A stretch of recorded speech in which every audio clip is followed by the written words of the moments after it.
음, 여기에서 일단은 첫 번째 앞에 있는 문자와 뒤에 있는 문자의 경우의 수가 어 3-4 개로 이루어지게 되죠. 하나는 모음과 앞에 있는 단어의 끝이 모음으로 끝나고 뒤에 있는 단어의 시작이 모음으로 시작하는 경우. 그다음에 두 번째 현상은 앞에는 모음인데 뒷단어는 자음으로 시작되든지, 세 번째 앞에 있는 단어는 자음인데 뒤에 있는 단어는 모음으로 끝나든지, 네 번째 앞 글자와 뒷 글자가 전부 다 자음으로 끝나고 자음으로 시작하든지, 네 가지 경우의 수가 있겠죠. 이해가 되나요? 예, 스님. 이제 가장 이제 중요한 것은 모음과 모음이 만났을 때 우리 한국 문법에서도 있는 것처럼, 그러면 그때 인제 여러 가지 변화가 일어나는데, 인제 그 세 가지의 변화가 일어나요.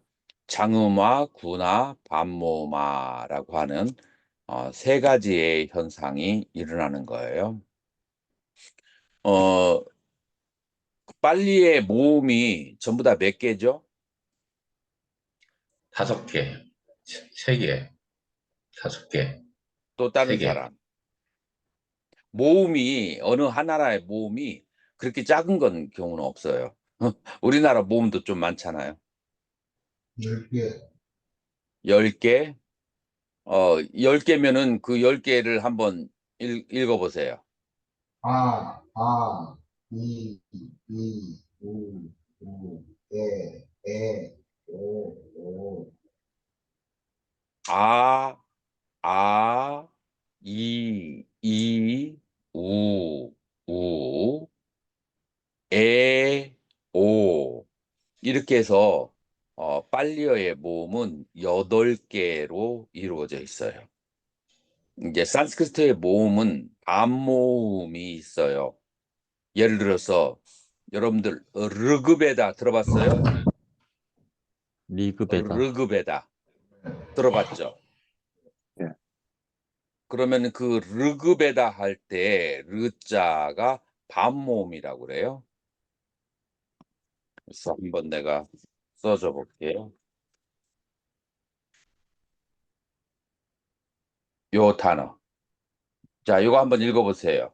법연 스님. 어떤 거? 요 단어. 아, 그거는요? 요거를 인제 한국에서 산스크리트 한 사람들은 노트. 서울대나 뭐 이런 쪽에서 산스크리트 한국에서 한 사람들 리로 읽거든요. 그건 이제 잘못 읽은 거예요. 르, 르. 요거를 인제 반모음이라고 인제 해요. 왜 반모음이냐면은 요거 자체가 자음이잖아요. 자음에 요 단어가 붙어 가지고 그래 가지고 르 소리가 나서 요거를 반모음이라고 해요. 자, 그런 걸 제외하고 어 모음을 빨리에서는 8 개로 그렇게 얘기하는데, 자, 그 8 개를 한번 분류를 해 보면은 이, 우 요거를 단모음이라고 그래요. 이, 우. 자, 그다음에 그 뒤에 있는 것은 아, 이, 우. 음절이 2 개가 되는 거예요. 자, 그래서 요거는 무슨 모음이라고 그래요, 월천 스님? 두 번째 그룹 아, 이, 우. 아이고.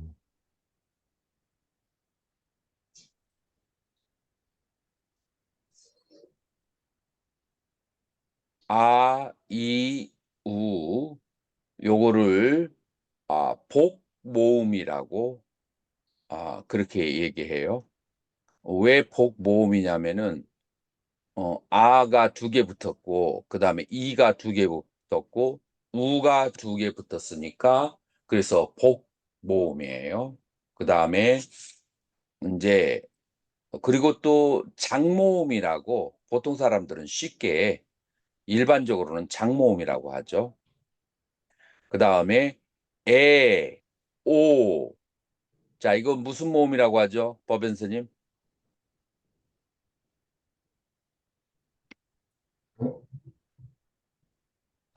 안 배웠어요? 이중모음이라고 그래. 자, 이중모음이라고 하는 이유는 아, 이가 합쳐서 애가 되고 그 다음에 아, 우가 합쳐서 오가 되기 때문에 모음이 두 개가 합쳐졌다고 해서 이중모음이다 라고 그렇게 해요. 자, 그러면 두현스님, 예, 교수님. 모음이 세 가지가 있어요. 어떻게 세 가지가 있어요? 예, 스님. 모음이 세 가지가 있는데 그 세 가지가 이름이 뭐예요? 아, 단모음, 복모음, 이중모음입니다. 일반적으로 이제 알아듣기 쉽게 그냥 장모음이라고 해요. 보통 사람들이 아, 쓰는 예, 쉬운 말로 단모음, 장모음, 이중모음. 자, 그거를 한번 어, 어, 읽어보세요. 예. 단모음은 아, 이, 우. 장모음은 아, 이, 우. 그리고 이중모음은 에, 오입니다. 네, 그렇게 이 세 가지가 다른 그룹으로 만들어지면서 그러면서 이제 모음끼리 만났을 때의 산디, 연성, 소리가 연결되는 그런 이제 법칙이 이루어지는 거예요. 자, 그러면은 요 세 가지를 가지고 장음화 현상, 군화 현상, 반모음화 현상, 요렇게 세 가지의 법칙이 이루어지는 거예요. 어떻게 되면 세 가지가 법칙이 되냐면 어가 아로, 이가 이로, 우가 우로 변하는 것을 장음화 현상이라고 그래요. 자, 두 번째로는 어가 아, 그다음에 아가 아로 변하고 이가 에로 변하고 그다음에 우가 오로 변하는 것. 요런 현상을 뭐라고 하느냐면은 군화 현상이라고 그래요. 세 번째로는 이가 어와 연결되거나 우가 어와 되면은 아이, 아부라고 해서 반모음화 현상이 발생한다. 요게 이제 자, 그럼 예를 한번 보자고요. 선생님, 분화가 뜻이 뭐예요? 어? 분화가 뜻이 뭐죠? 나 잘 못 알아들었어. 아니, 분화 뜻이 뭐예요? 군화라고 하는 것은 그 군화는 성격이 변한다라고 하는 건데 이제 자세히 설명을 해줄 거예요. 이제 앞으로 나오면서. 그래서 이거 길게 설명하지 않을 거예요. 간략하게 설명할 거예요. 우리 이제 문장을 읽기 위해서 지금 이게 필요한데 자, 그래서 그룹이 첫 번째가 아가 있고 우가 있고 세 번째가 오 그룹이 있어요. 자, 그래서 자, 여기에서 따 이띠라고 이제 두 개의 단어가 서로 연결됐을 때 그때 그때 그 법연 스님 따 이띠가 연결되면은 뭐라고 어 뭐라고 해요?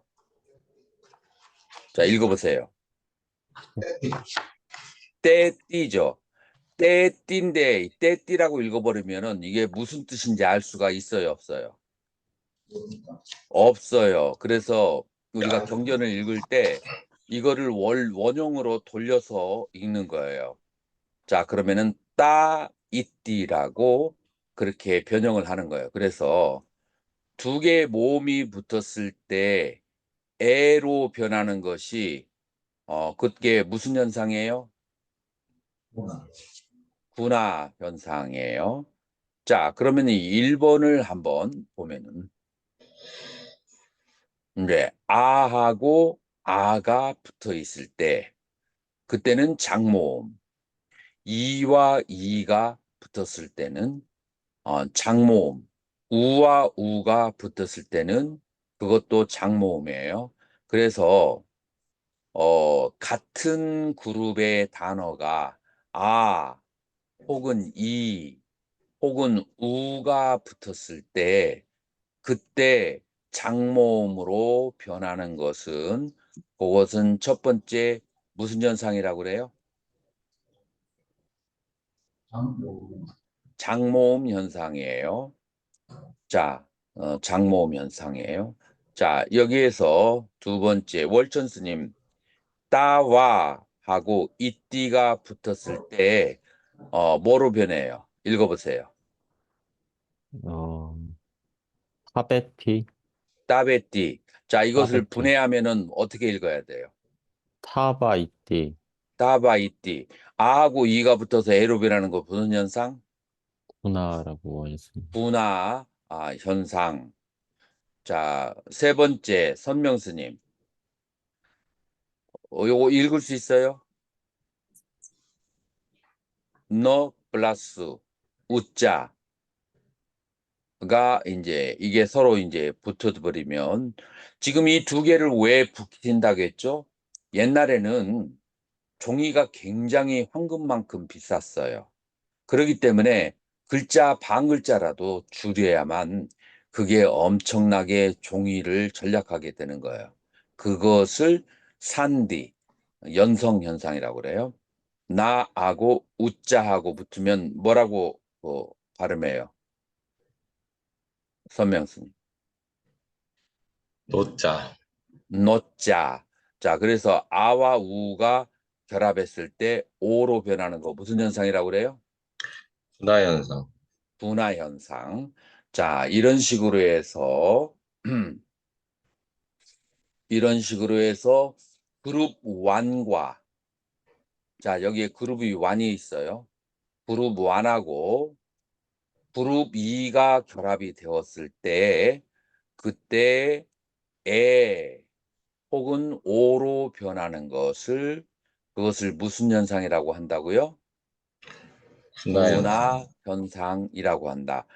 그룹 완끼리 이제 그것은 이제 지나갔고 이제 그렇게 해서 에와 오로 변하는 거예요.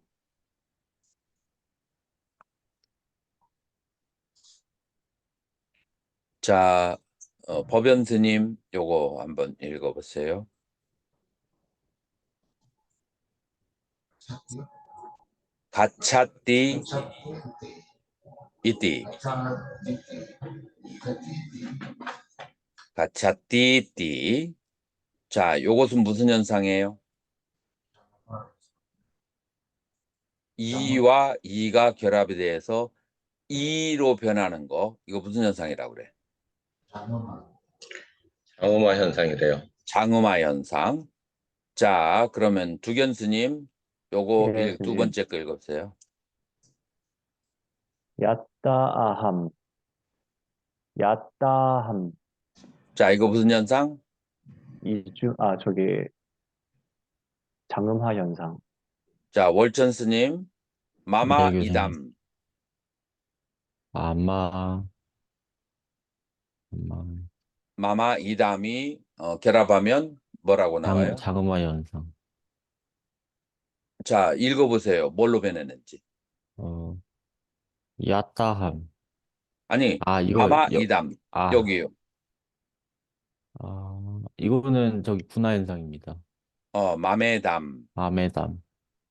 군화 현상이죠. 자, 선명 스님 개하 아비무코.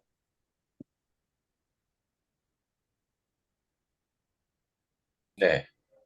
자, 요거 결합하면 어떻게 돼요?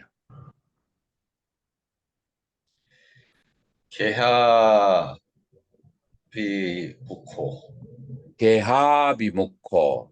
자, 그런데 읽을 때 개하아비무코. 이제 이렇게 읽어요. 무슨 현상?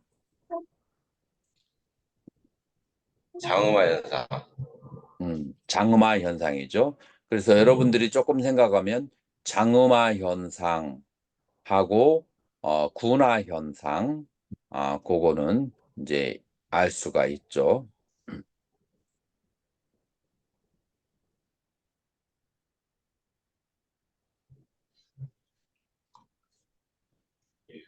이걸 인지시켜야지.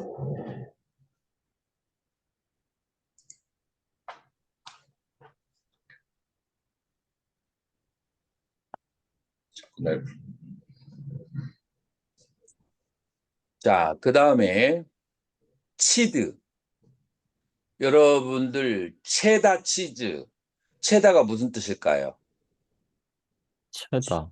체다 지역 이름 아닙니까? 체다. 체다가 여기 치드에서 나왔는데 치드가 자르다라는 뜻이에요. 자른 치즈. 음, 음. 그래서 다르다. 자르다. 커트. 카트라는 뜻을 가지고 있어요. 치드. 치드 플러스 너 하면은 자, 이거는 이제 자음과 자음이 결합을 했을 때죠.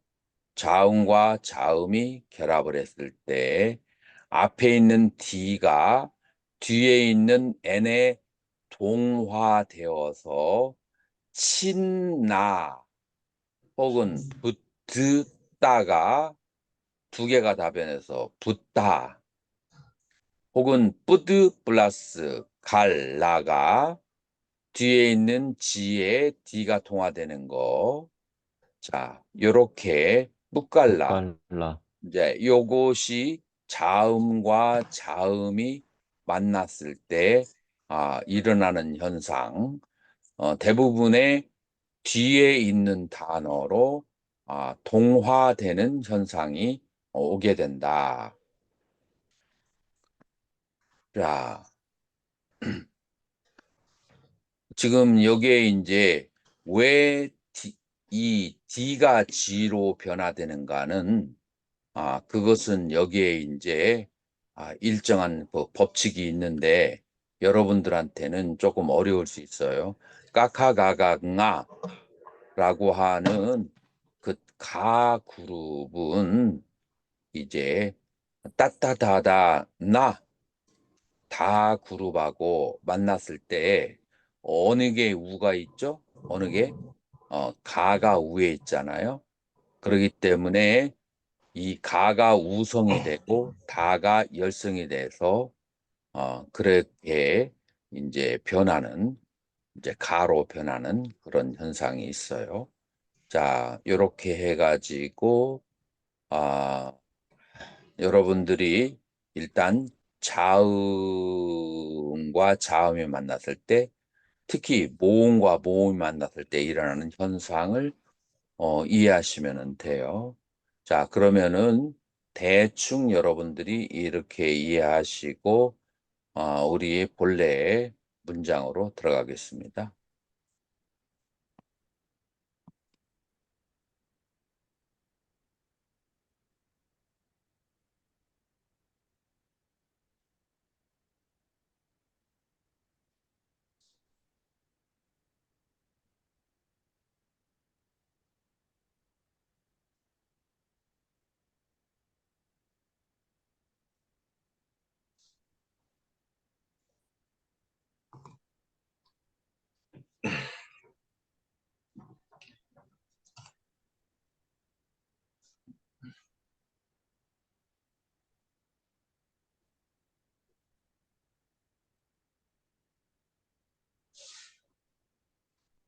자, 노트가 보이나요?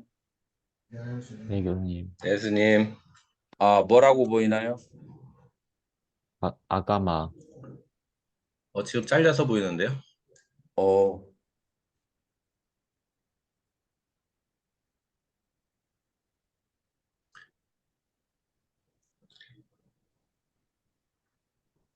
자, 이제 잘 보이나요? 안 보입니다. 잘려서 보여요. 다시 공유를. 아, 지금 잘 됩니다. 보여요. 잘 보여요? 네. 음. 자, 그래서 우리가 공이라고 하는 그런 단어가 이제 초기불교에서 네 가지의 용법으로 나오는데, 첫 번째로는 빈 공간의 그 의미로 사용되는 경우가 있고, 그 다음에 두 번째로는 이제 선정 가운데서 공처정에 사용될 때 그때 공이라는 단어가 사용되고, 이제 세 번째로는 공관이라고 하는 관법이라고 하는 데서 사용되어지고, 네 번째로는 이제 대인산매 중에서 공산매에 의해서 사용되어지는 경우, 요렇게 네 가지의 경우로 공이 사용되어진다라고 했어요. 저번 시간에는 우리가 공관에서 사용되어지는 공의 경우를 설명을 했어요. 자, 그러면 오늘은 공관과 그다음에 공산매에서 사용되어지는 공의 경우, 그럴 때는 어떤 의미를 가지고 있다겠죠? 월견 스님 기억나요? 예, 교수님. 그때 그것이 무상고 모아서 실체가 없다라는 그런 뜻으로 이해하고 있습니다. 어, 무상하기 때문에, 무상하기 때문에, 그것은 괴로움을 일으키고, 그 다음에 무상하고, 괴로운 것이고, 그 다음에 스스로 이루어진 자체적 성질이 없기 때문에 공하다라고 얘기했어요. 자, 이 무상고무아라는 말이 초기 불교에서 가장 대표적인 언어다라고 말할 수가 있어요. 그래서 경전을 너무 오래 보다 보면은 이제 무상고무아 소리를 보게 되면 어떤 느낌이 생겨요? 법연 스님? 초기불교.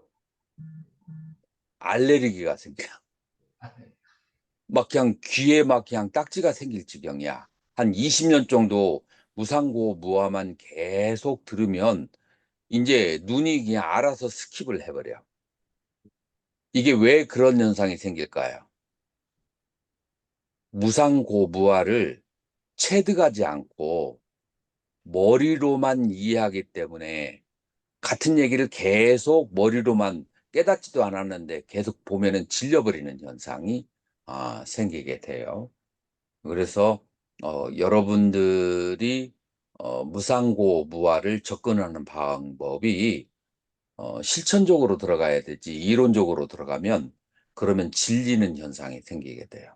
왜냐하면 경전 곳곳에 그 말이 있기 때문에. 자, 월전 스님은 무상고무아를 어떻게 이해해요?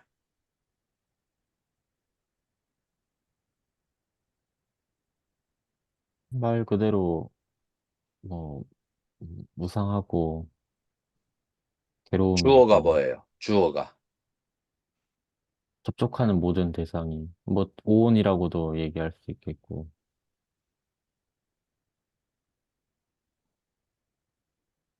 주어가 분명해야 돼요.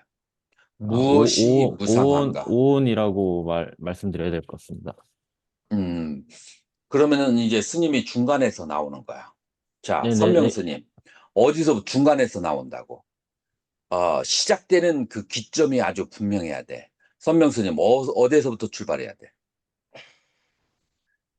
이상한 거요? 음, 일체 모든 것들이죠. 일체 모든 것. 네. 그걸 빨리 열으면 어떻게 될까? 일체라는 뜻은 쌉베라는 뜻이 있고, 자, 모든 것은 지금 뭐를 말하겠어요? 재행. 모든 거? 우리 한문의 삼법인 가운데서 이렇게 번역된 게 있어요. 일체계고. 네. 일체계구를 선명스님은 어떻게 해석해요? 모든 것은 모든 것은 일체는 그 다음에 모두 개자죠. 일체는 모두 괴롭다. 괴롭다. 자, 일체는 여기서 말하는 일체는 뭐를 말하죠? 열반도 괴롭나요?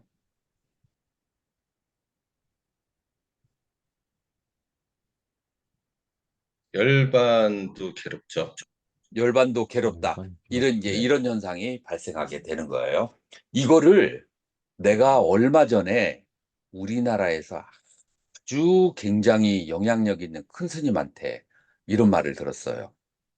뭐냐면은 일체가 모두 다 괴로움이니까 그 일체 속에는 열반도 포함되고, 그러니까 열반도 괴롭고, 그러니까 열반을 따로이 추구할 필요가 없다.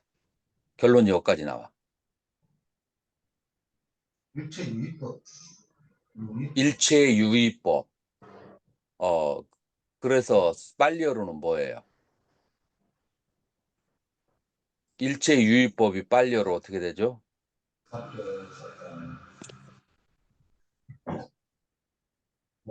월천 스님이랑 월견 스님 기억 안 나요?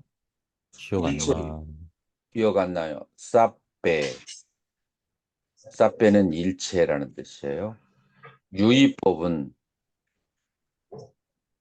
상카라. 쌉배 아, 상카라.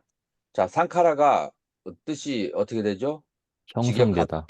응? 법에 형성된. 의해서 형성된 거. 형성되어진 것, 조건 지워진 것. 조건 지어져서 만들어진 것은 그것은 괴롭다는 거예요. 그러면 여기에 열반이 들어가요, 안 들어가요? 안 들어갑니다. 이것이 우리가 빨리어로 불교를 배워야 되는 이유예요. 지금 선명스님 정도면은 상당히 철학적 사유력이 있는 사람인데도 원어로 생각하지 않았기 때문에 이 듀카, 괴로움에 열반도 들어간다라는 생각을 하게 됐잖아요. 자, 여기에서 형성되어진 것은 그것은 괴로움을 일으키는 거예요. 자, 그 다음에 이곳의 첫 번째가 사페 상카라, 1번이 아니자예요. 진짜. 자, 사페 상카라 아니자를 수행할 때 어떤 식으로 무상을 이해하는가? 개념으로 이해하는가? 아니면 실천적으로 이해하는가? 월전 스님, 어떻게 이해하는 거예요? 이해 말입니까? 지금 이 사페 상카라 아니자를 어떻게 아는 것이 정말 아는 것이에요. 뭐 가령 오온 중에서 그 세곤으로 치면은 몸이지 않습니까? 그렇지. 몸 같은 경우 뭐 가령 좀 건강한 육체를 가졌던 사람이 한순간 어떤 사고로 인해서 몸이 부서져서 그때 그 좋았던 몸 상태를 계속 기억하면서 그 슬퍼하고 이렇게 괴로워한다면은 음, 그거를 통해서 그 몸이 무상함을, 무상하구나라고 음, 이해하고 그 내가 몸을 무상한 것을 내 것이라고 착각했구나 그동안 음, 그렇게 이해하면서 무상한 것을 내 것이라고 착각하는 이거가 괴로움이므로 약간 그 집착을 버려야겠다. 어리석음을 내가 갖고 있었구나. 좋아요. 하면서 자, 집착을 내려놓는. 이렇게 이해하는 것에 다른 견해를 가지고 있는 사람이 혹시 있으면 얘기해 보세요. 이 무상을 이해할 때 이렇게만 이해할까요? 다른 방식으로 이해하는 방법이 있을까요? 자, 불교에서는 그냥 모든 게 다 뭐 영원하지 않으니까 음, 내 것이라 할 것, 이거 뭐라고 표현해야 되지? 스님 뭐 말을 이해할 수 있겠어요? 자, 지금 이해하는 방식의 두 가지를 여러분들에게 말하려고 그래요. 모든 법은 아비담마에서 두 가지로 그렇게 나눠진다라고 하는 얘기 들어봤어요? 일체 법은 두 가지로 분리된다.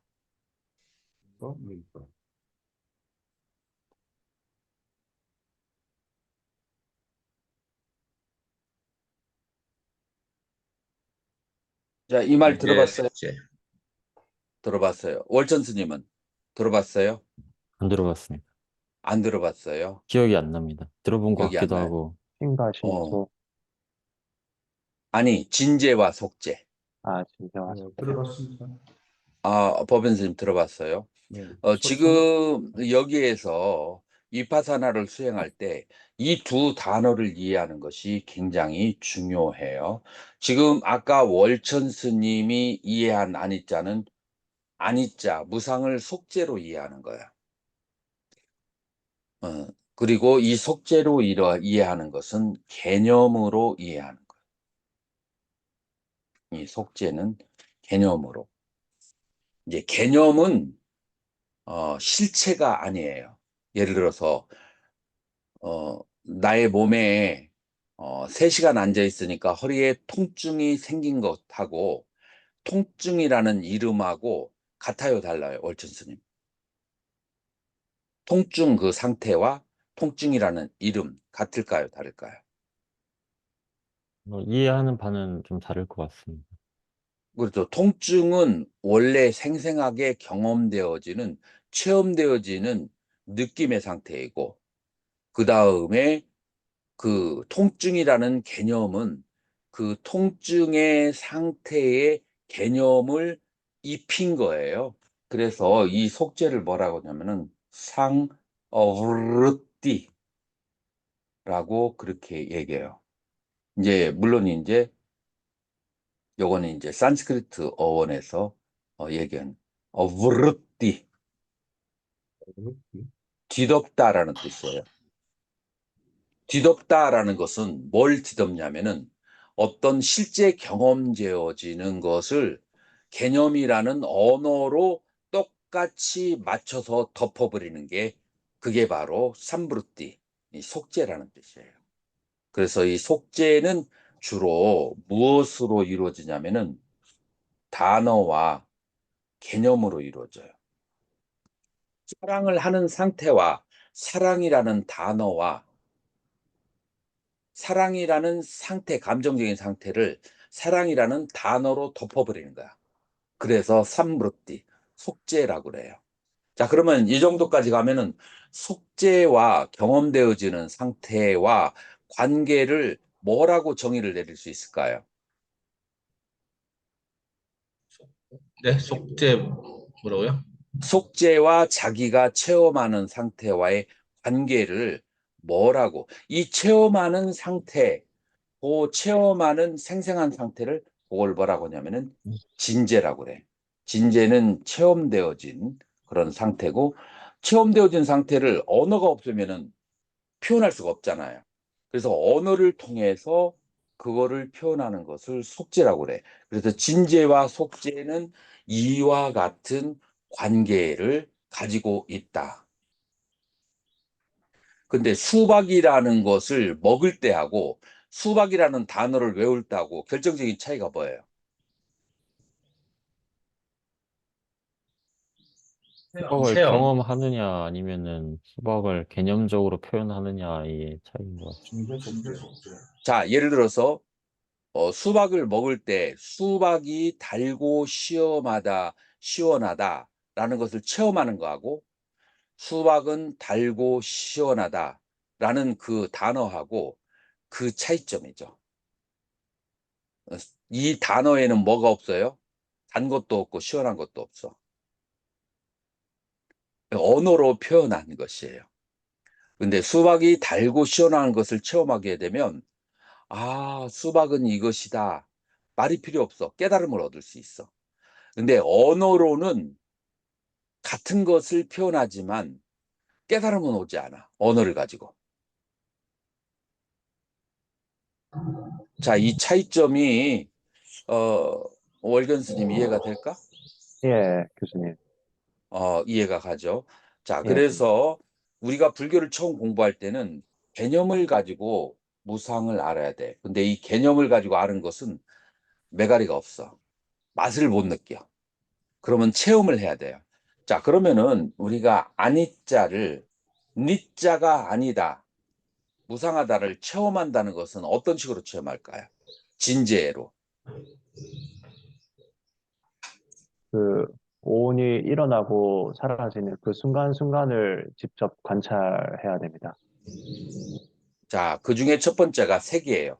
색이 무상하다는 거 어떻게 관찰하죠?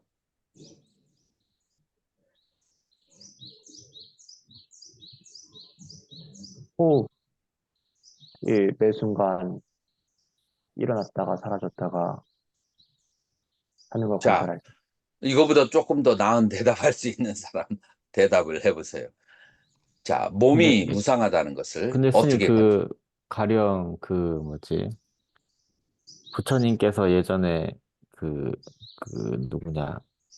그 기생이 한 명이 되게 예쁜 기생이 막 죽지 않았습니까? 옳지, 옳지. 그때 그래가지고 그때 그 기생이 되게 절세 미녀였는데 그 음, 기생이 죽고 나서 그 왕한테 부탁해가지고 그 광장에다가 그 시체를 그냥 놓으라고 하지 않았습니까? 음, 음, 그래가지고 그 기생을 되게 연모하던 비구가 있었는데 그 음, 기생을 보고 이제 그 부처님께서 혹시나 이 기생을 가져가고 싶은 사람이 있으면은 가져가라고 해서 이제 그걸 저는 그거를 무상이라고 이해를 했는데 음, 음. 그 어떻게 보면 그게 언어적인 표현일 수 있지만 사실 그게 체험적인 무상을 이해하는 방법이지 그렇죠. 그렇게 않습니까? 체험할 수 있지. 예, 색은 무상하다. 혹은 아니면은 음, 저희가 그 백골관, 그러니까 시체관 같은 것들 할 때도 사실상 그거는 그냥 뭐 그 이 오온, 그러니까 그 외부의 오온 자체가 무상하다는 것을 개념적으로 이해하는 건데 실질적으로는 그것 자체가 저희하고 동일하기 때문에 그런 어떤 오온이 그 부서져 가고 무너지는 것들을 사실상 뭐 개념적으로 관찰한다고 할 수 있지만 어떻게 보면 그게 아니, 실질적으로 예를 관찰한다고도 들어서, 예, 신념처 가운데서, 부정관을 하는 경우가 있죠. 예, 실제로 시체를 허락을 받아서 예전에는 시체를 공동묘지에서 허락받지 않고 자유자재로 3개월, 한 20년 전만 해도 태국에서는 공동묘지에서 관청회가 그 관청회 허락만 구하면은 공동묘지에서 시체를 가지고 가서 관을 할 수 있어요. 그런데 지금은 요즘에는 관청에서 허락을 안 해준다고 하더라고. 아, 태국에서. 요즘도 뭐 병원에서는 뭐 허락이 가능하다고 들었던데, 스님. 병원에서는 이제 가능하겠지. 예. 네, 일반적으로 잘 안 된다고 하더라고. 자, 그래서 부정관을 시체를 놓고 하는 것은 요거는 이제 체험이에요. 음. 요런 것은 체험인데 지금 이제 이런 수행을 할 수 있는 그 경우는 많지가 않죠. 지금 현재에는. 자, 그래서 이제 부처님이 사후에 이제 그 아비담마 학파에서 개발시켜준 수행하는 방법이 진제로 수행하는 방법을 그것을 이제 정리를 해 놓은 것이 아비담마예요. 자, 거기에서는 어떤 식으로 관을 하도록 돼 있어요? 먼저 몸을 관하면은 몸의 최소 단위를 관해야 돼요. 몸의 최소 단위는 무엇을 이루어졌어요? 기도아픔. 지수화품. 그래서 몸을 관한다라고 했을 때 이 몸은 실제로 존재하는 것이 아니에요. 그럼 실제로 존재하는 것은 뭐예요? 지수화풍.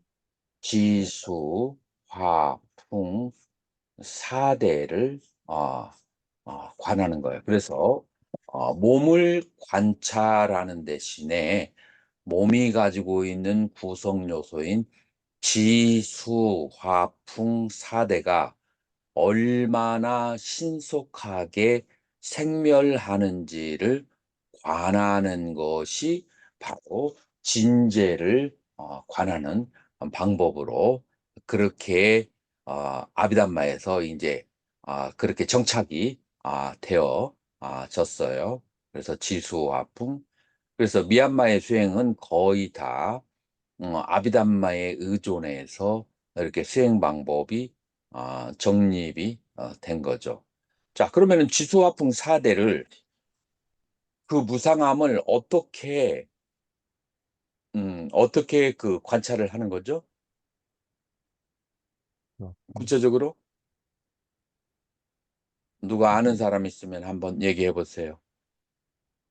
실제 수행을 할 때 아나아빠나사티 수행을 할 때 혹은 경행의 수행을 할 때 지수화풍 4대의 무상함을 어떻게 관찰을 하죠?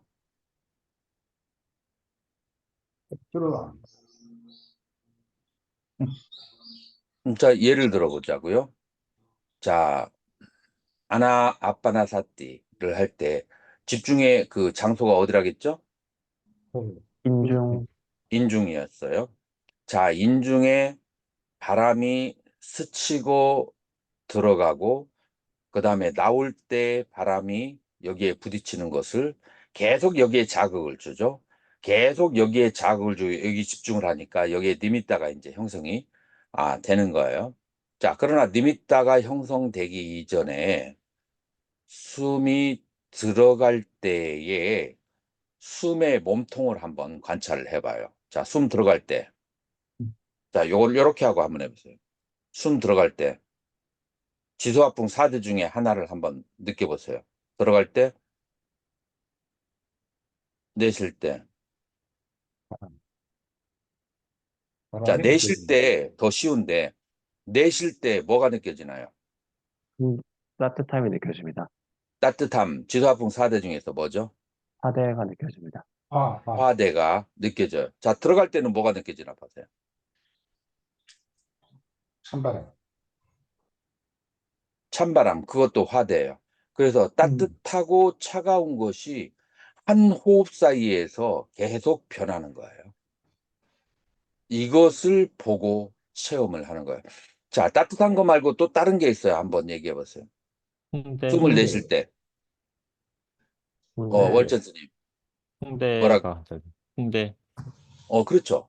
기본적으로 바람이 나가는 게 느껴지죠. 그 다음에 바람이 들어가는 게 느껴져요. 자, 바람하고 화대 말고 또 다른 거 있어요. 한번 느껴보세요.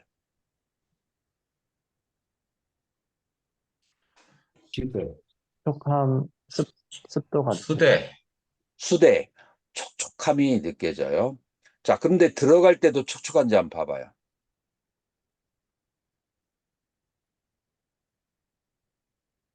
안 축축한. 건조. 건조해요. 그래서 촉촉하고 건조한 거, 그거는 수대라고 얘기해요. 자, 이렇게 하면서 촉촉함, 건조함, 따뜻함, 차가움, 바람이 들어감, 나감, 계속해서 변하는 거예요.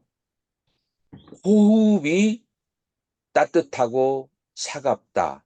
호흡이 어, 호흡이 축축하고 건조하다라는 게 아니고 지대가, 화대가, 수대가, 풍대가 이 모든 물질은 지수화풍 4대로 이루어졌으니까 지수화풍 4대 중에 어느 하나에 그 특정한 시기에 하나를 알아차리고 다음 시기에 변화하는 거, 그거를 알아차리고 지금 이것이 부처님께서 경전에서 수없이 말하는 사페 상카라 아니짜를 직접 진제로 체험하는 거예요. 이럴 때 개념이 들어오지 않아요. 개념이 들어오지 않고 직접 다르샤나 보게 돼요. 이것은 개념에 형성되어서 그렇게 이해한 것이 아니라 직접 보아서 안 다르샤나가 형성이 되는 거예요. 그 차이가 조금 다른 걸 느끼겠나요, 선명스님? 네, 선생님. 차이가 좀 개념을 통해서 이해한 것의 힘과 직접 보아서 경험한 것을 안 힘은 그 차이가 있어요. 그래서 요 무상함을 계속해서 놓치지 않고 관하면 부처님께서는 대념초경에서 최소 얼마를 관해야 성인의 경지에 이를 수 있다겠죠? 7일 7일 7일, 최소 7일이에요. 최소 7일을 놓치지 않고 계속 관해야, 아, 이 몸이라고 하는 것은 이거는 이렇게 무상한 것이구나. 라는 것을 자기가 체득해서 감탄해서 나온 소리 같아요. 근데 부처님이나 다른 사람들이 얘기한 것을 아무리 아름답게 이해를 해도 이건 자기가 체득하지 않은 것이기 때문에 여기에서 커다란 힘이 파워가 생기지 않아요. 자기 자신을 바꿀 수 있는. 자, 그래서 지수화풍 사대가 무상하다는 것을 자기가 스스로 체험하는 것이 그게 뭐가 중요하죠? 진리를 깨달아야 되는 부처님께서 말씀하신 진리. 진리는 꼭 남의 얘기 같잖아. 무엇 때문에? 무엇이 시발점이죠? 외로움. 이것을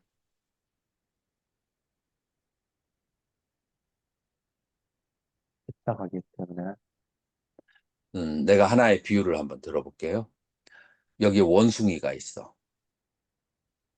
이 원숭이가 있는데 원숭이 사냥꾼들이 원숭이 아주 쉽게 잡아요. 이제 어떻게 잡느냐면은 여기에 철조망이 하나 있어. 철조망에 손 하나만 들어갈 정도로의 철조망을 사이즈를 만들어 놔. 이게 이제 그런데 이제 그 앞에다가 바나나를 놓는단 말이에요. 바나나를 놓으면 바나나를 잡으면 이 손의 그 크기가 커지겠어요, 작아지겠어요? 작아지 더 커지지, 바나나를 잡았으니까. 자, 잡은 그 바나나를 철조망 바깥으로 끄집어내려고 할 때 나올 수 있어요, 없어요? 없습니다. 나올 수가 없어. 왜 그래요? 바나나를 그죠. 집었기 때문에. 자, 그러면은 저쪽에서 사냥꾼이 와요. 걸어와. 이제 우리를 가지고 걸어와. 그러면 어, 이 원숭이는 어떻게 해야 되죠? 도망쳐야 도망쳐야 되죠. 도망갈까요? 도망갈까요? 안 갈까요? 멈춥니다. 도망 안 가요. 뭐 때문에? 바나나 바나나에 대한 집착 때문에. 그래서 이 원숭이는 잡히고 말아요. 인간이 죽을 때, 죽을 때, 다시 이 세상에 윤회를 하고 다시 태어나게 돼요. 무엇을 꽉 잡았기 때문에? 보온에 대해서 걱정하기 때문에 오온을 꽉 잡았기 때문에. 그 중에 하나가 뭐냐면은 몸이에요. 몸에 대한 집착 때문에, 느낌에 대한 집착 때문에, 내가 가지고 있는 주관적 개념에 대한 집착 때문에, 그 다음에 나의 충족되지 않은 욕망 때문에. 자, 충족되지 않은 욕망은 어떤 종류가 있을까요? 충족되지 않은 욕망. 성 예를 들어서, TV가 처음 나왔을 때, 이제 나 같은 경우는 어떤 체험을 했냐면은, TV에 한 탤런트가 탁 나왔는데, 우리는 시골에서 살았으니까, 그 시내에 있는 혹은 서울에 있는 절세 미녀들을 볼 그런 그 기회가 있을까요, 없을까요? 별로 없어요.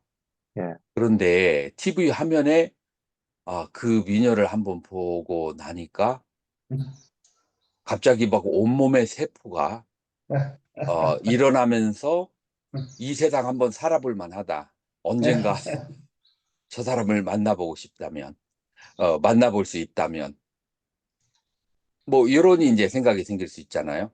자, 그런데 내가 예를 하나 들은 건데, 여러분들도 어떤 거에 있어서는 무심해.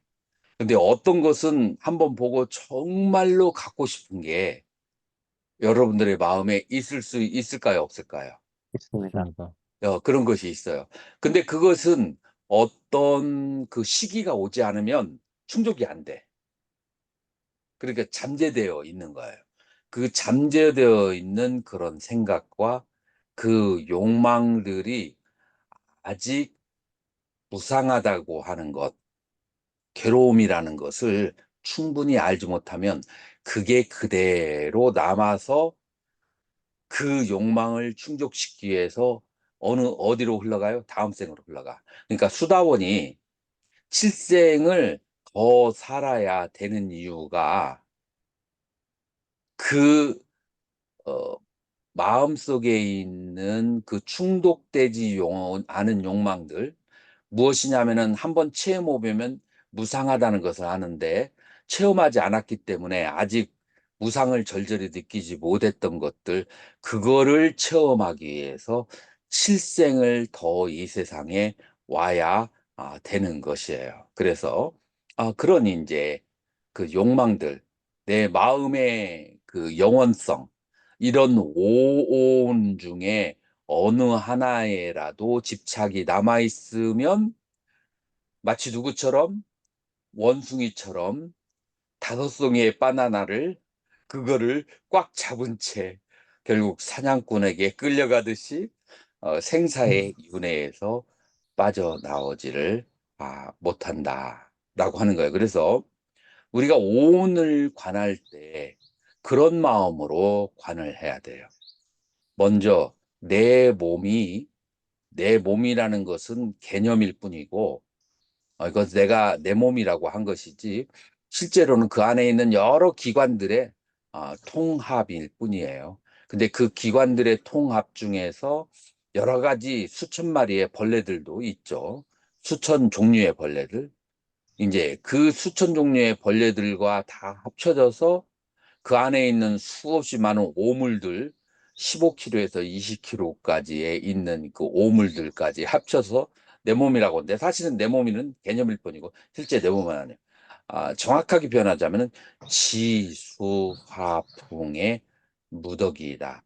그래서 내 몸은 실제하지 않고 지수화풍의 무더기일 뿐이고 지수화풍 무더기가 바로 끊임없이 생멸해서 여러 가지 조건에 의해서 지금 이 몸을 이루고 있지만 조건이 흩어지면 이 지수화풍도 이 몸도 그냥 사라지고 마는 이 무아성, 무자성을 내가 체득을 해야 되는데 그게 바로 이제 호흡을 할 때 지수화풍을, 경연을 할 때 지수화풍을 계속 발생과 소멸을 바라봐야 되는 이유다라고 하는 거예요.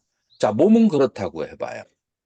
그러면 마음을 진재로 보는 것은 어떻게 보는 게 마음을 진재로 보는 걸까요? 공상매. 매 순간 일어나고 사라지는 느낌과 음, 인식과 욕망들을 관찰하면 됩니다. 그렇게 해가지고 스님 개념이 명료하지 않은 상태에서는 깨달음이 오지 않아. 어떻게 구체적으로 와야 돼? 느낌, 상상, 행동. 자, 구체적으로 느낌, 괴롭거나 즐겁거나 무덤덤한 느낌들이 일어나고 사라지는 것을 바라보고, 그 다음에 상을 인식이라고 하면 그거는 조금 뭐라고 할까, 가슴에 와 닿지 않아요. 그거는 철학적으로 인식론적 용어이기 때문에 일상생활에서 쓰여지지 않는 용어들이야. 일상생활에서는 뭐라고 그래요? 기억, 뭐라고 했어요? 기억, 생각이라. 기억, 생각. 기억만 있는 건 아니에요. 생각이 가장 노골적인 표현이야. 사람들 생각하고 살잖아요. 자, 생각을 하는데 그 생각이 과거에 좋거나 나쁘거나 무덤덤한 느낌들과 관련된 생각이 있고 미래에 대한 욕망과 근심에 대한 생각이 또 있는 거예요. 양- 자, 지금 이 많은 것을 인식이라는 말로 표현될 수 있을까요? 인식이라는 말 안에 이게 다 안 들어와. 이해가 되나요? 예, 월전 스님은 어때요? 인식이라는 말 안에 지금 내가 표현한 생각들이 다 안에 들어올 수 있을 것 같아요? 식 안에 말입니까? 인식이라는 단어 안에 인식이라는 과거에 단어. 좋거나 나쁘거나 무덤덤한 느낌들에 대한 생각과 미래에 대한 염려와 근심, 미래에 대한 여러 가지 욕망들에 대한 생각, 이런 거 전체를 인식이라는 단어 안에 포함이 되겠어요? 잘 모르겠습니다. 인식은 이제 철학적인 용어지. 퍼셉션이라고 해서 어, 이 감각기관이 어떤 대상을 인지할 때 오는 것을 인식이라고 얘기하는 거예요. 그래서 인식이라고 하는 것은 조금 좁은 테두리를 가지고 있어요.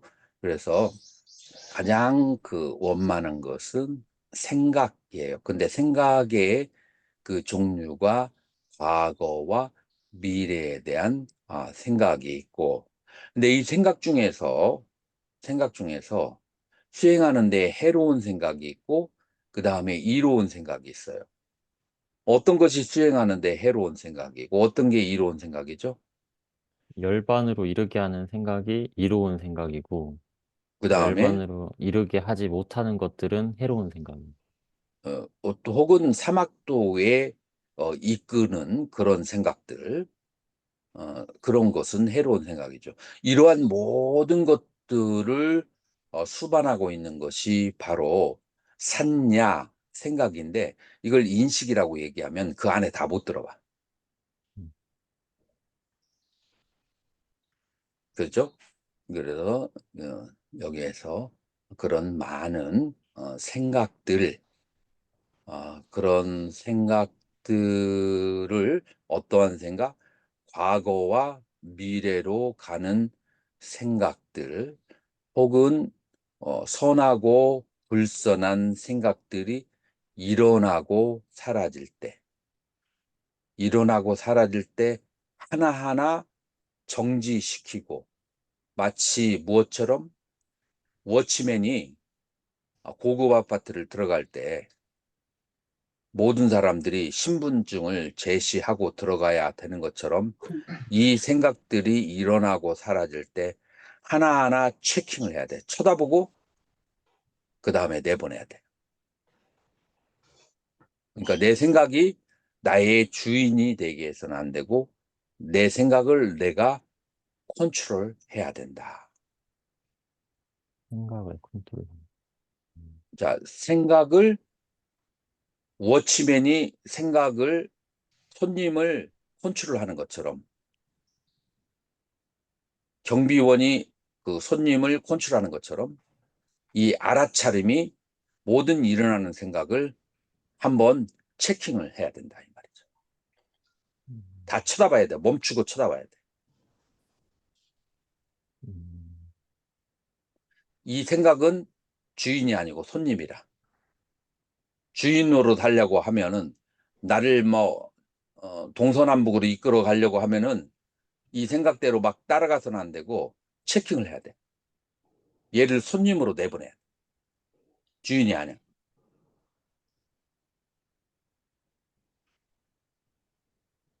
그런데 교수님 이거는, 스님 이거는 하나 그냥 궁금증이 생긴 건데, 음, 그 계속 그렇게 따라가듯이 뭔가 이렇게 그 주의를 기울인다라고 했을 때, 음. 그렇게 하면은, 그러면은 그 흔히 대승에서 얘기하는 시곤이 나다라는 쪽으로도 빠질 수 있는 위험도 있지 않습니까? 전혀 반대지. 예를 들어서 여기에서 식은 아는 마음은 이 수상행과 발생하고 소멸하고 발생하고 소멸하는 거 그 어디에도 영원히 존재하는 나는 존재하지 않지.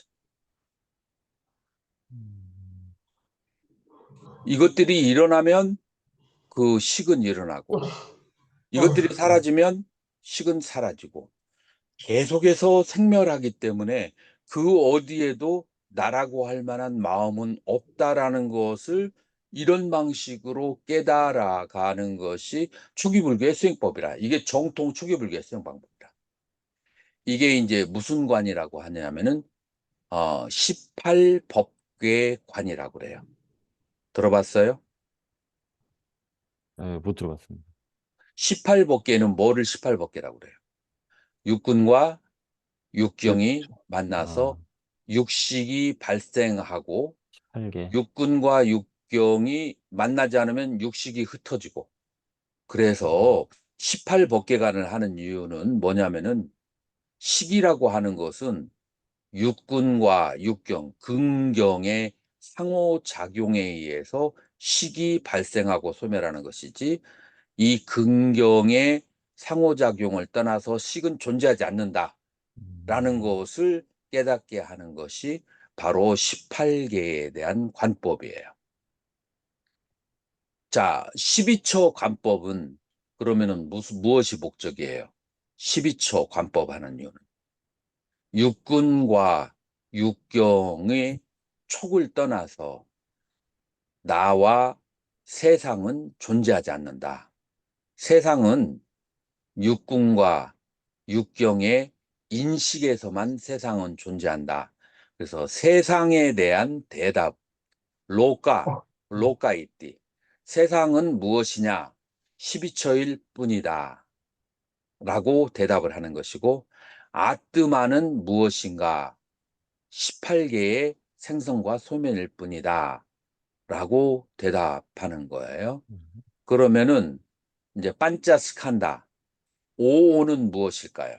오오는 무엇에 대한 대답일까요? 나라는 존재는 무엇인가? 나라는 존재는 무엇인가? 이 5가지 무더기들의 무더기들의 합일 뿐이다. 그 어디에도 나라고 하는 것은 존재하지 않는다.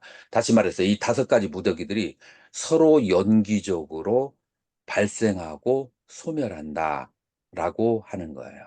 이 나라고 하는 것은 그래서 오온 12처 18개가 나와 세상과 영혼에 대한 그 분석하고 그 실천 수행하는 방법이다라고 말할 수가 있는 거예요.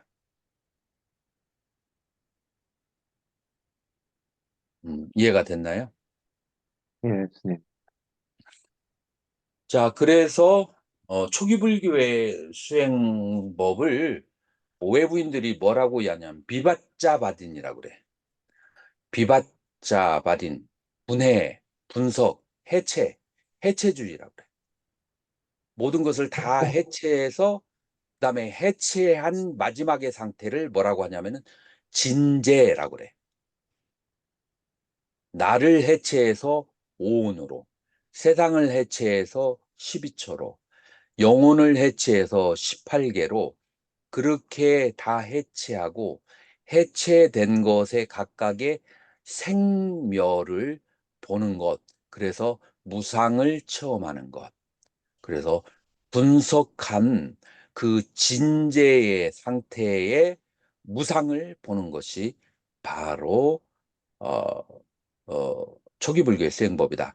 나의 무상을 보거나 세상의 무상을 보고 그다음에 영혼의 무상을 보는 거, 이거는 속죄로 접근하는 방법이고, 나를 구성하고 있는 오온과 세상을 구성하고 있는 12처와 그다음에 영혼을 구성하고 있는 18개의 생멸을 보아서 무상함을 체득하는 것은 진죄로 접근하는 방식이다. 그래서 불교의 수행은 속죄로 접근하는 방법, 진죄로 접근하는 방법에 두 가지가 있다. 이게 월천 스님 요게 정리가 되나요, 조금? 네, 그렇습니다. 네, 스님. 어느 정도는 되는데 스님이 아비담마를 체계적으로 이제 배우지 않았기 때문에 조금 미진한 것은 있을 거라. 나중에 이제 아비담마를 체계적으로 배우게 되면은 요게 이제 선명하게 이제 이해가 될 거예요. 음. 자, 그래서 우리가 사베 쌍카라 아니짜라고 아니자가 무슨 하는 뜻입니까? 것은 원천, 스님들이 이제 진제적 방법에서 어떻게 사베 쌍카라 아니짜를 하는 것은 그것은 어느 정도 정립이 됐죠. 아니자가 뭔 뜻이죠? 무상, 플러스 니자야. 그러니까 뜻이 뭡니까? 무상, 플러스 니자. 니자가 뭔 거죠? 영원함. 네. 영원하지 않다.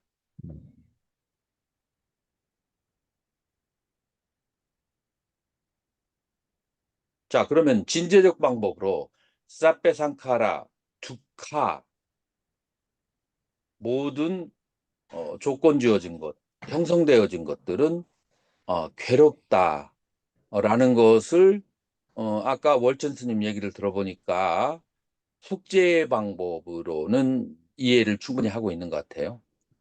그러면은 진제의 방법으로 모든 그 조건 지어진 것은 괴롭다. 속죄의 방법으로는 어떻게 표현할 수 있어? 진제의 방법으로 말입니까? 진제의 방법.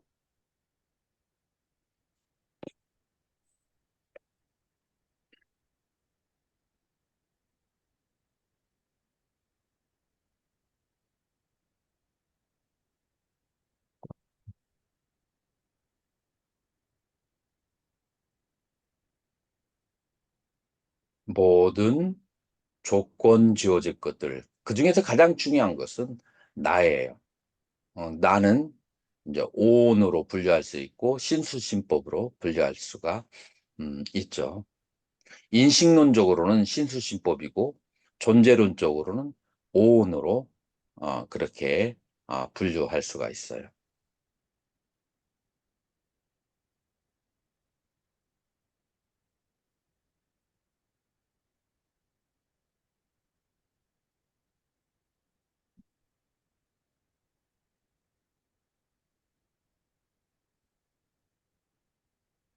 듀카, 왜 괴로움이 발생할까? 무상한데. 무상하지 않다고 착각을 하니까 괴롭죠. 이거는 이제 두 번째에 대한 이해가 필요해요. 영원, 상태, 아까 그 얘기했던 것은 모든 사물이 가지고 있는, 존재가 가지고 있는 속성이 무상하다라고 얘기했어요.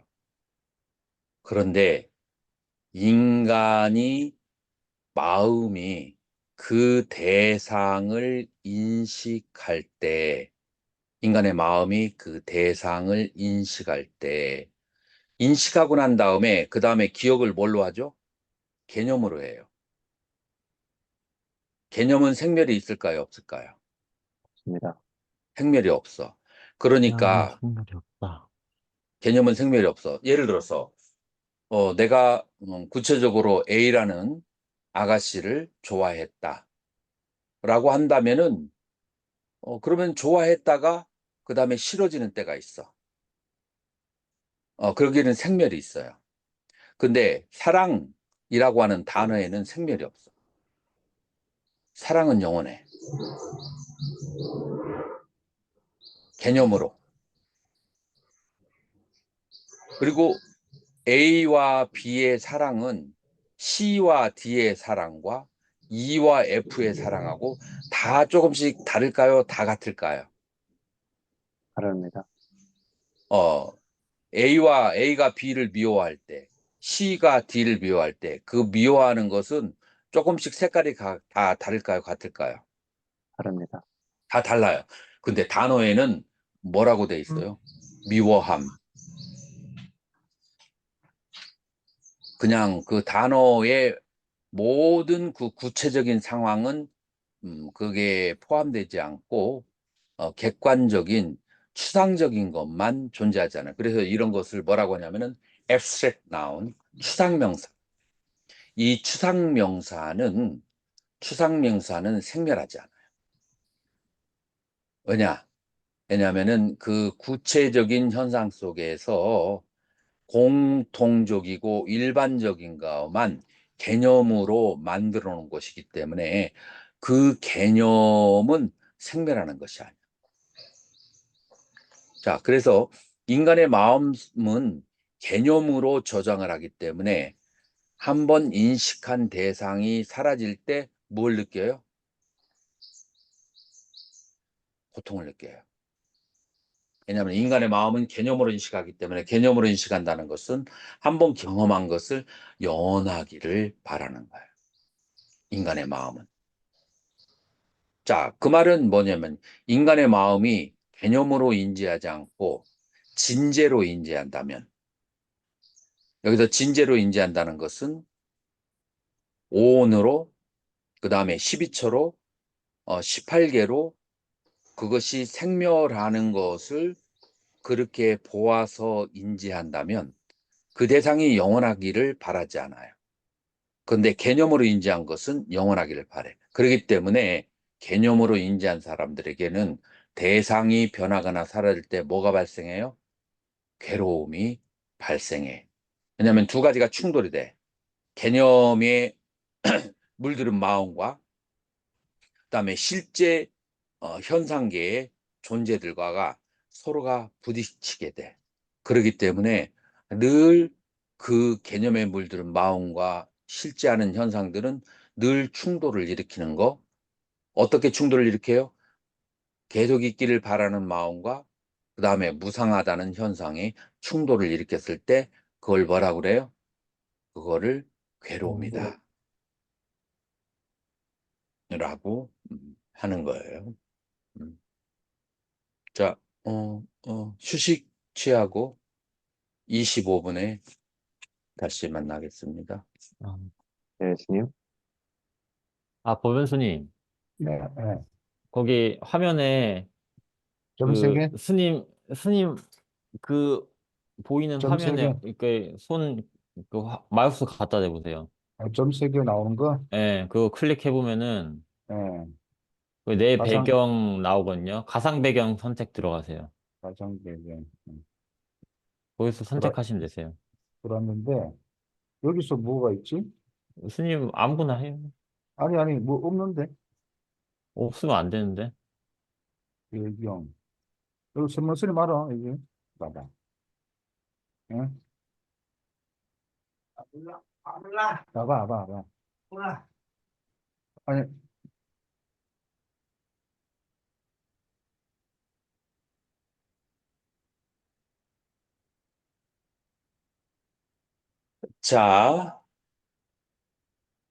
공에 대한 네 가지의 관점이 초기불교에서 보여지는데, 이제 공처정에서 사용되는 그 초기불교의 그 출처는 쫄라, 수냐따, 수따. 그래서 쫄라는 작은 공에 대한. 작은 공의 경이에요. 맞지마니까야 121번에 있어요. 먼저 첫 번째 거는 내가 한번 읽어볼게요.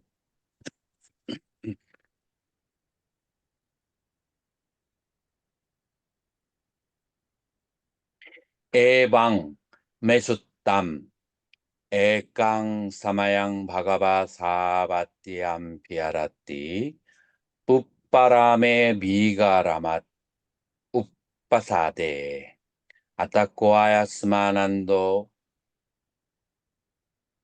사얀 하사마얌 빠띠살라나 부띠또 예나 바가바 때나 우빠상까미 우빠상까미 또와 바가바 나비 바데또바 에까만땀 니시디 에까만딴 니신노 코아야스마난도 바가반땀에 따라붙자.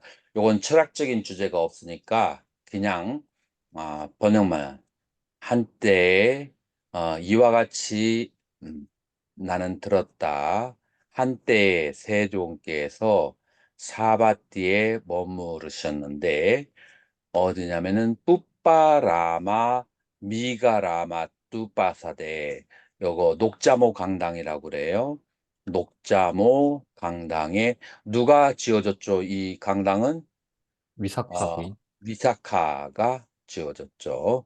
아타코 아야스마난도 그때 장로 아난다가 사얀하 사마얌 빠띠살레나 부띠뚜 예나 바가바 때나 우빠상까니 그래서 부처님께 가까이 가셔서 욱바상카미토바 가까이 가신 후에 바가반딴 아비바데토바 절을 하고 나서 에까만땀 니시디 한쪽에서 앉아 계셨고 에까마친 니신노 한쪽에 앉은 다음에 아야스마 아난도 장로 아난다가 바가반땀 세준에게 애따라 붙자 이와 같이 말씀하셨다.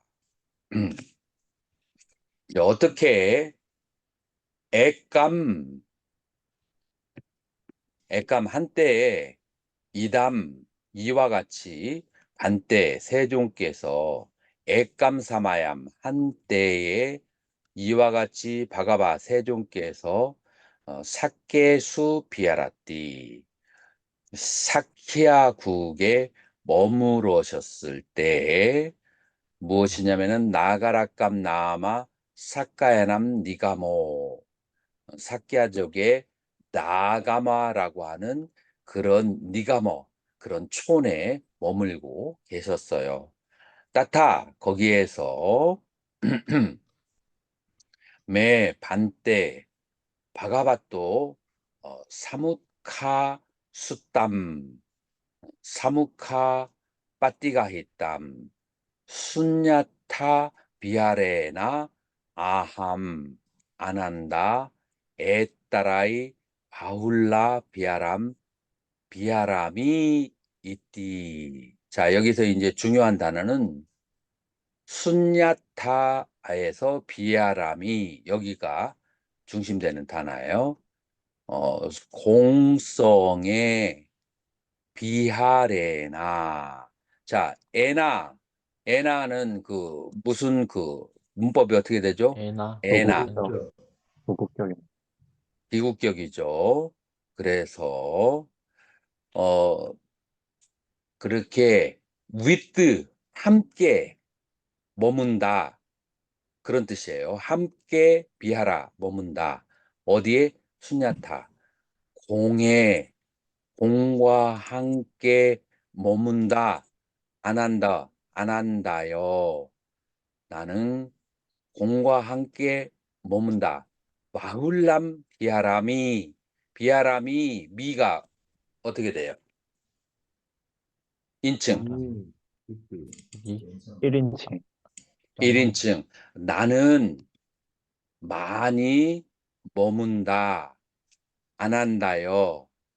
공의 산매에 많이 머문다 라고 말씀하신 것을 숫다 제가 듣고 기억하고 있습니다 라고 안한존자가 물어본 거예요. 제가 예전에 부처님께서 사케아국에 나가라라고 하는 그 촌에서 머무르실 때 부처님께서 말씀하시기를 나는 공에 자주 머문다 라고 말씀하셨던 것으로 저는 기억하고 있습니다 라고 그렇게 한 거예요. 그렇게 질문을 했을 때 그때 이제 자, 월천 스님 한번 4번 한글로 된 거 읽어보세요. 이제부터는 중요한 단어만 빨리를 읽고 철학적인 단어만 일반적인 것은 그냥 넘어가도록 하죠.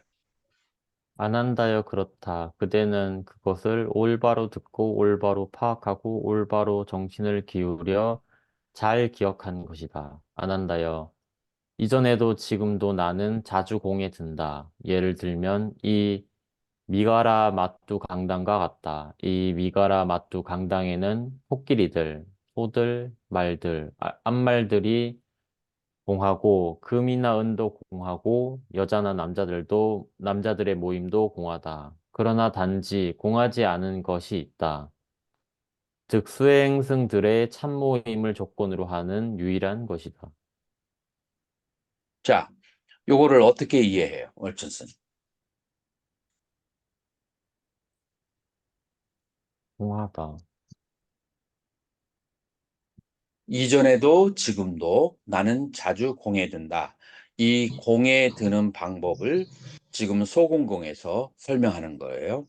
이제 예를 들었어요. 예 1번이 여기에 강의실이 있는데 이 강의실에는 지금 우리가 그 이제 같이 그 있었던 그 강의실 있잖아요. 그걸 한번 생각을 해봤어요.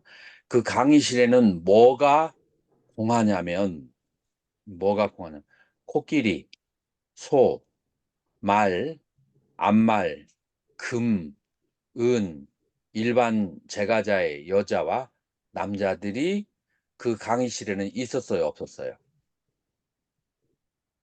있었습니다. 있었어요? 그때 코끼리가 있었어, 소가 있었어. 아, 우리 강의실, 저희 강의실? 우리 강의실에 저희 강의실은 없습니다. 없었죠. 지금 여기에서 그러니까 공은 무슨 의미로 썼어요? 없다, 네. 무라는 의미로 썼어요. 뭐가 없느냐? A에는 B가 없다라는 의미로 썼어요. 자, 자, 이게 없으니까 코끼리, 소, 돼지, 말, 그게 없으니까 그 다음에 금과 은 그런 것이 없으니까 아니면은 절에서 일하는 보살님이나 처사님이 안 계시니까 다시 뒤집어서 한번 얘기해 봐요. 절에서 키우는 소와 돼지, 개, 고양이가 있으면 마음대로 2박 3일 어디 갈 수 있어요, 없어요? 못 갑니다. 못 가요. 그럼 어떻게 해야 되죠? 거기에 매여서 먹이 주고 사료 주고 그다음에 배설물 쳐내줘야 되고 그래서 그것 때문에 생기는 번거로운 일과 번뇌가 있을까요, 없을까요? 있을 것 같습니다. 있게 되겠죠. 만약에 금과 은이 있으면 금을 잔뜩 바를 저장을 해놨는데 갑자기 그게 반값으로 떨어졌어. 그러면은 번거로움과 번뇌가 있을까요, 없을까요? 있을 것 같습니다. 만약에 금이 2배로 올랐어. 그럼 뭐가 생길까요? 탐욕이, 걱정될 자. 것 같습니다. 탐욕과 걱정. 이게 이제 언제 더 내려가기 전에 팔아야 되는데. 그래서 금과 은 때문에 생기는 번거로운 일과 괴로운 일이 있어요. 그 다음에 절에 공양주 보살이나 아니면은 제가 처사가 있으면 제가 처사가 늦게 나가가지고 술 먹고 들어오면은 번거롭고 걱정이 될까요? 네네, 알겠습니다. 그 절에 이제 공양주 보살님이 몸이 아프거나 아니면은 뭐 며칠씩 이렇게 가버리거나 하면은 번거로운 일이 생길까요? 생겨요. 네, 그래서 생깁니다. 모든 존재들은 번거로운 일이 있고 신경을 써야 되고 그다음에 번뇌가 있어요. 자, 그런데 우리 강의실에는 그런 짐승들도 없고 금도 없고 그다음에 공양주나 처사의 문제도 없다. 그러기 때문에 그것들로부터는 공하다. 그런 의미가 돼요. 이해가 됐나요? 음, 자, 알겠습니다. 그것들로는 공하지만 아직 공하지 않은 것이 있어요. 그게 뭘까요?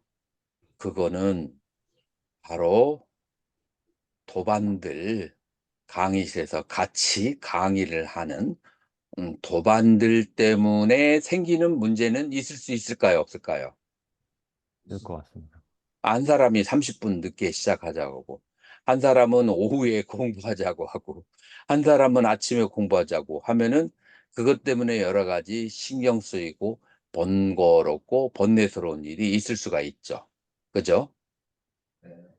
자, 그러기 때문에 지금 여기서 말하는 것은 있는 것 때문에 오는 번뇌와 번거로운 일과 있지 않기 때문에 번뇌와 번거로운 일이 어, 사라지는 것들, 그거를, 자, 그래서 하나하나 비워나가고 벼려나가기 시작하는 그러한 공부에 대해서 아주 순서대로 차근차근 이렇게 설명하는 거예요.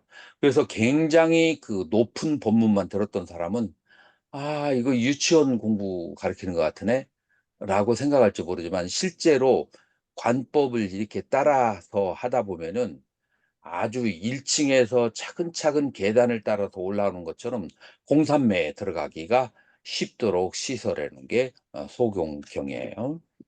자, 그 다음에 월견 스님 한번, 그 다음에 선생님, 근데 네, 잠깐 다시 올려주시겠어요? 네네.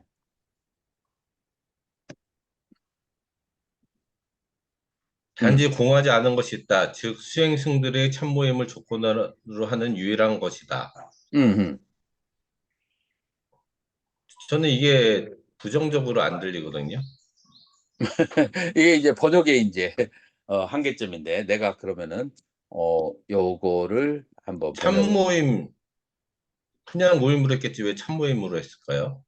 이게 이제 전재성씨 번역한 것을 내가 갖다 놨는데, 그러면은 원래의 문장은 무엇인지 한번 그냥 여기서부터 한번 하자고요. 순뇨 이티.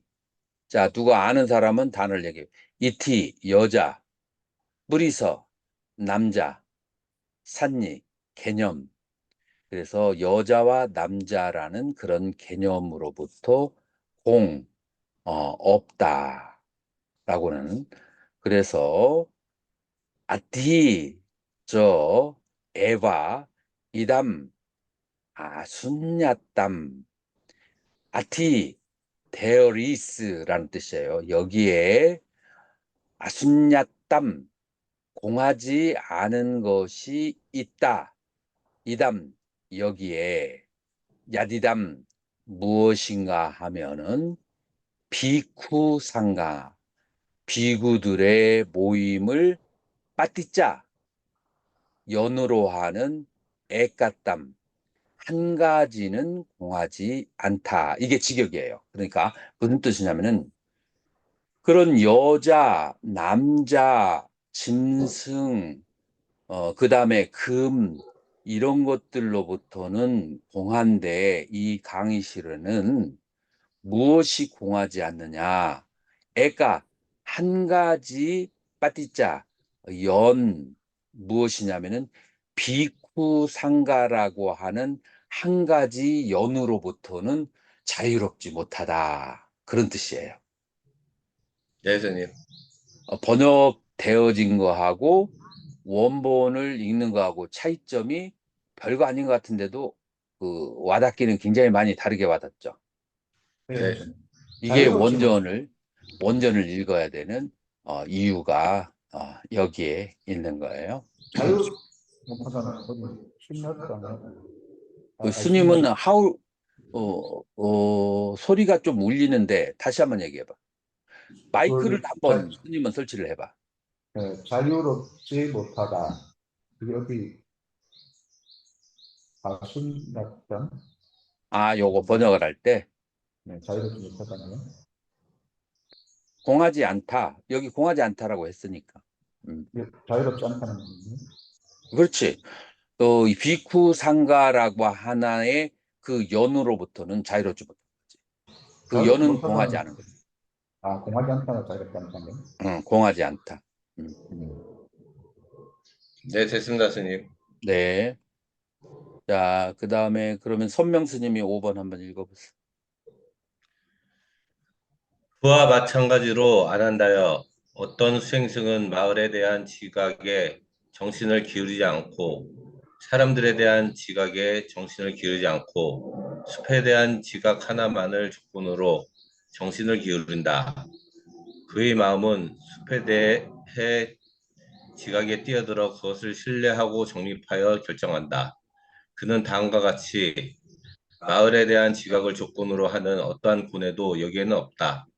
사람들에 대한 지각을 조건으로 하는 어떠한 고뇌도 여기에는 없다. 그러나 단지 이러한 고뇌가 있다. 즉 숲에 대한 지각을 조건으로 하는 유일한 것이다 라고 분명히 안다. 자, 여기서 지각이라는 단어가 조금 신경이 쓸 거예요. 자, 그거를 에바메바코 아난다 비쿠 아마나시카리뚜바 마나시카라가 뭐죠? 기울임, 마나스카라 주의를 기울이다. 마음의 주의를 기울이는 거예요. 그런데 여기서 마나시카라야. 그래서 이제 주의를 기울이지 없으니까 않는다. 마음의 주의를 기울이지 않아. 그러한 것들에서 무엇에 대해서 가마라는 개념에 대해서 여기서 산냐예요. 가마 산냐. 아, 그래서 마을에 대한 그런 개념에 대해서 거기에 주의를 기울이지 않고 마누사 사람에 대한 개념에 대해서 그 다음에 숲이라고 하는 아, 그래서 마을에 대해서도 사람에 대해서 지각을 기울이지 않고 그렇게 그 개념을 기울이지 않고 아란냐 산냠 이 숲이라고 하는 그런 개념을 빠띠자 연으로 하는 그 에까땀 한 가지에 대해서 마나시까로띠 마음을 집중을 한다. 그렇게 하는 거예요.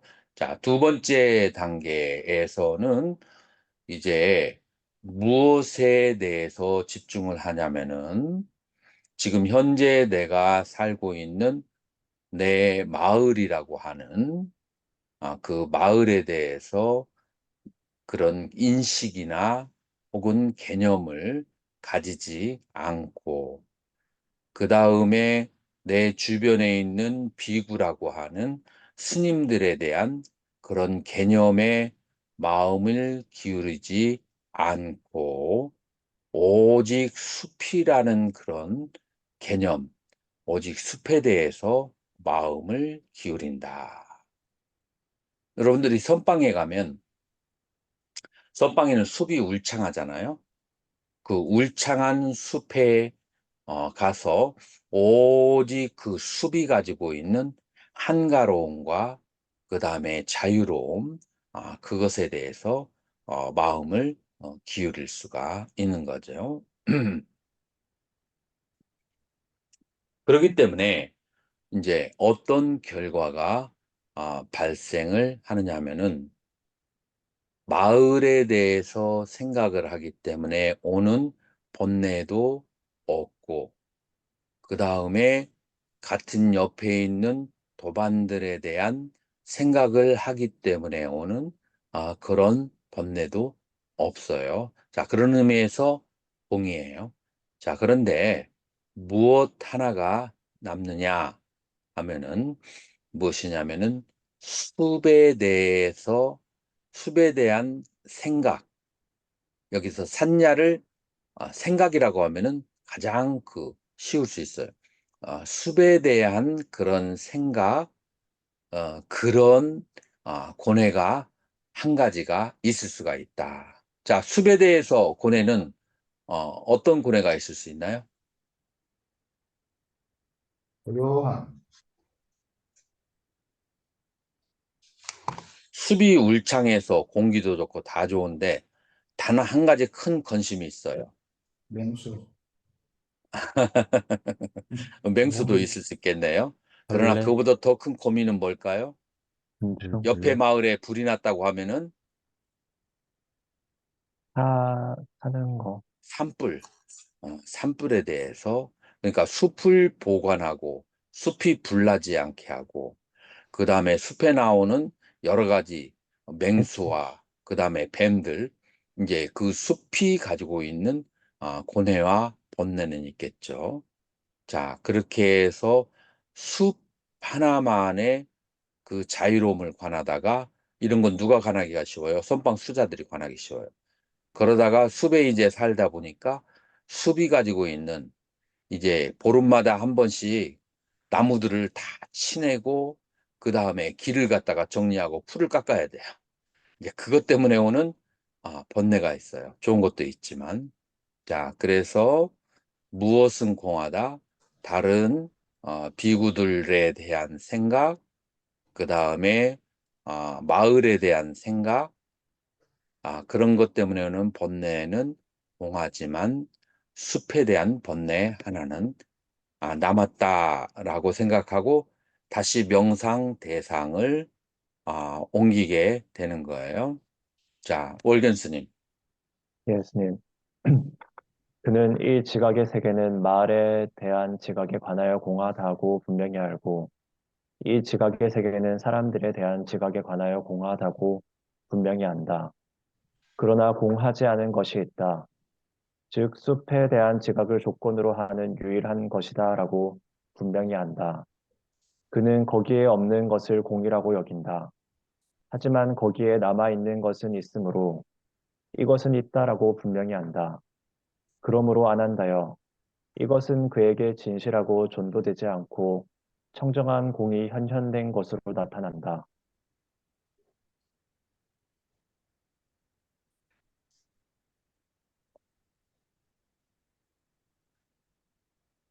자, 계속 읽어보세요. 그런데 또한 안한다여 어떤 수행승은 사람들에 대한 지각에 정신을 기울이지 않고 숲에 대한 지각에 정신을 기울이지 않고 땅에 대한 지각 하나만을 조건으로 정신을 기울인다. 그의 마음은 땅에 대해 지각에 뛰어들어 그것을 신뢰하고 정립하고 결정한다. 자, 요 뒤까지 읽어야겠다. 그는 다음과 같이 사람들에 대한 지각을 조건으로 하는 어떠한 고뇌도 여기에는 없다. 숲에 대한 지각을 조건으로 하는 어떠한 고뇌도 여기에는 없다. 그러나 단지 이러한 고뇌가 있다. 즉, 땅에 대한 지각을 조건으로 하는 유일한 것이다 라고 분명히 안다. 그는 이 지각의 세계는 사람들에 대한 지각에 관하여 공하다고 분명히 알며 이 지각의 세계는 숲에 대한 지각에 관하여 공하다고 분명히 안다. 자, 지금 이 수행은 어떤 수행이냐면은 여러분들 공무변처, 식무변처, 무소유처 이 수행을 하는 사람이 들어가는 방법이에요. 여러분들은 이렇게 생각하죠. 사선을 닦은 사람들이 그 다음에 사선 이후에 공무변처, 식무변처로 가는 그런 경정들 봤죠. 그래요, 예, 어때요? 근데 맞습니다. 여기에서 여러분들은 원형의 상태, 사선으로 따로 닦지 않고 바로 공무변처로 들어가는 수행 방법이 또 있어요. 그걸 지금 여기에서 얘기하는 거예요. 자, 그래서 어떤 사람들은 숲에 대해서 정신을 기울이지 않고 그 다음에 어디에 대해서 땅에 대한 생각만을 하는 거예요. 자, 이 땅에 대한 생각은 땅 카시나예요. 땅 카시나 들어봤죠? 땅 예, 카시나라고 하는 것은 원반으로 이렇게 둥글게 흙을 갖다가 빚어서 말려가지고 그래다 구멍을 뚫어서 이렇게 딱 걸어 놓는 거예요. 그래서 내 눈앞에다가 한 2, 3m 앞에다가 걸어 놓고 앉아서 그것을 계속해서 눈을 뜨고 쳐다보는 거예요. 그래서 이 사람은 땅 하나에만 집중을 하고 그 앞에 있던 그것을 놓아버리는 거죠. 생각을 무엇에 대해서 숲에 대한 생각을 놓아버리고 비구들에 대한 생각을 놓아버리고 마을에 대한 생각을 놓아버리고 금에 대한 청신사, 청신녀에 대한 생각, 그 다음에 짐승들에 대한 생각을 놓아버리는 거예요. 자, 그렇기 때문에 그것에 대해서 공한 거예요. 그래서 그것 때문에 오는 번뇌가 없어. 그 앞에 있던 그 숲이 있기 때문에 숲 때문에 오는 여러 가지 그 산불, 그리고 그다음 맹수, 그것 때문에 오는 그런 번뇌, 그런 것들도 사라지고 오직 땅 하나가 남고 오직 마음은 땅에 마음을 기울이고 그 다음에 땅 하나 때문에 오는 그런 번뇌가 존재한지언정 다른 것은 존재하지 않는다라고 그렇게 해서 그 나의 마음은 모든 다른 것에 대해서 공한데 공하지 않은 것이 하나가 있는데 그 공하지 않은 것은 무엇이냐면은 땅에 대한 하나의 생각, 땅에 대한 하나의 생각, 그것은 공하지 않다. 여기까지 오는 거예요. 자, 여기까지가 바로 땅에 대한 가시나로 가는 것이고, 그 다음에 이제 땅의 가시나에서 그 다음 단계는 이 공간에서 땅의 흙의 그 가시나를 만들었잖아요. 그 가운데다가 구멍을 뚫는 거예요. 가운데에 구멍을 뚫으면 뭐가 남죠? 가운데 흙 사이에 공간이 있어. 공간이 생긴단 말이에요. 그래서 그 공간에 대해서 집중을 하는 공무변처의 선정을 닦는 건데 요것은 공무변처에 가면은 비상 비비상처까지 가야 되니까 오늘은 여기까지 공부하도록 하고 다음 시간에 공무변처부터 다시 하도록 하겠습니다. 여러분들 미리 읽어 와가지고 번역상에 조금 뭐라고 할까 껄끄러운 부분이 있으면은 이 얘기를 해주면 그 부분을 다시 내가 번역을 해주도록 하겠어요. 자, 질문 있나요?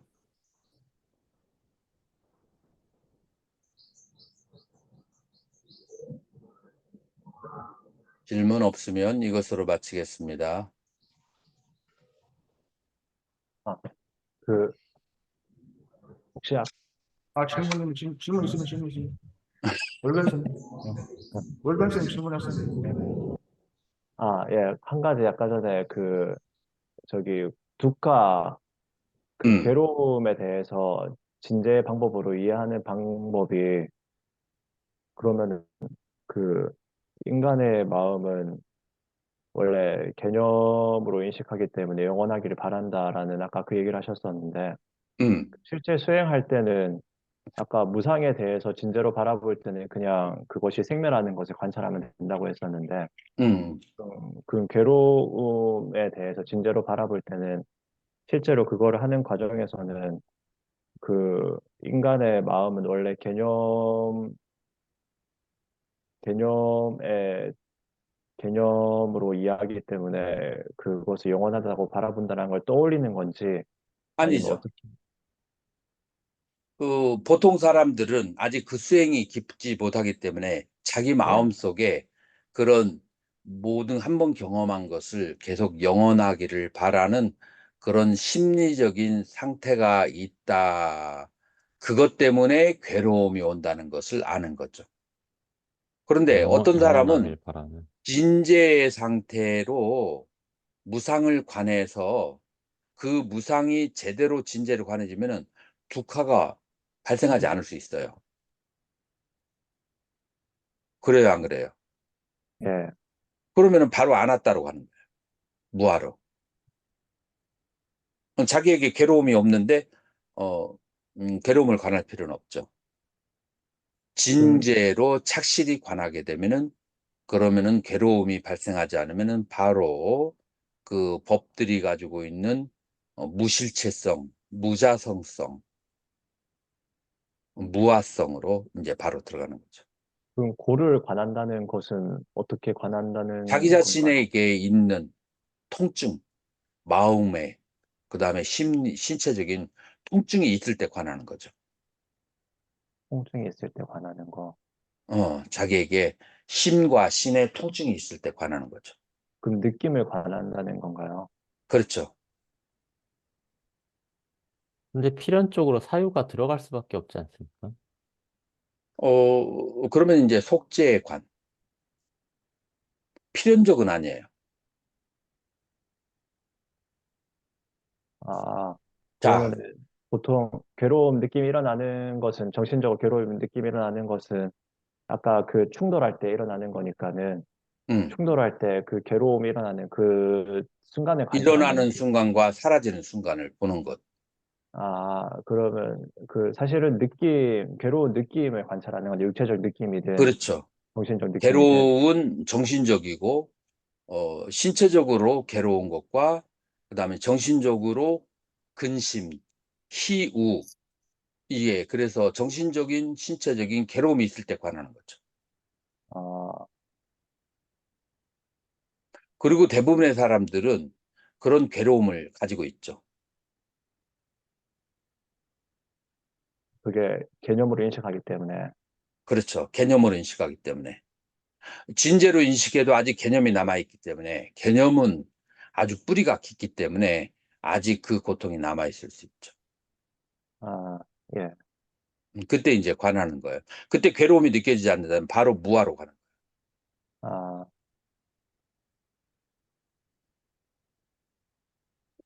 법연 스님은 무슨 질문이 있다고요? 없습니다. 없어요? 비슷한 질문이었나 보지. 네. 다음 시간에는 대면으로 만나겠습니다. 예, 스님 감사합니다. 감사합니다. 감사합니다.